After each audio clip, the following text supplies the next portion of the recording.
Je ne vous dirai jamais assez merci pour le soutien que vous apportez à ma chaîne Média FTV, la vitrine des valeurs. Soyez un adepte de probité et de civisme. Ne vous rabaissez jamais à aucune gaffe ni magouille. Restez au-dessus de tout soupçon. Utilisez plutôt les autres comme bouc émissaire ou chargez-les de tirer à votre place les marrons du feu. L'utilisation du bouc émissaire remonte à la nuit des temps. Le concept du sacrifice est de transférer la culpabilité à un élément de fixation. Un objet, un animal ou même un être humain que l'on châtie à titre expiatoire.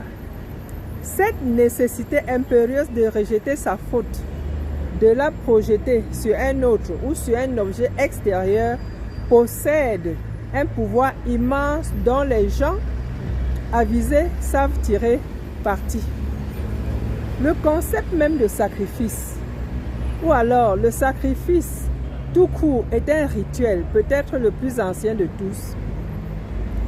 Il est aussi une source de pouvoir. Oui, il est une source de pouvoir. Il est une source puissante de pouvoir pour me permettre la répétition. On accepte volontiers la culpabilité d'un bouc émissaire. C'est bien plus commode que de se remettre soi-même en question. Le prince, puisqu'il s'agit de lui, le prince au pouvoir doit passer pour infaillible. Le prince doit passer pour infaillible. Il cherche quelqu'un à blâmer, une victime à sacrifier. Le prince, dans l'usage du bouc émissaire, sacrifie des gens dans son entourage immédiat, car il faut éviter un désastre politique. Le prince doit trouver celui qui endosse ses échecs. Le prince doit trouver celui qui endosse ses échecs. Ainsi, il n'hésite pas à sacrifier un ou des innocents pour protéger son pouvoir, pour garder les mains propres.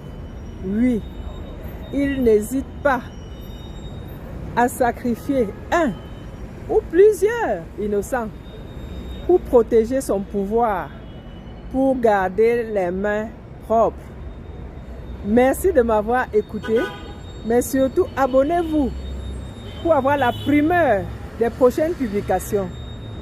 Aimez et partagez la duchesse de Femme-Lan.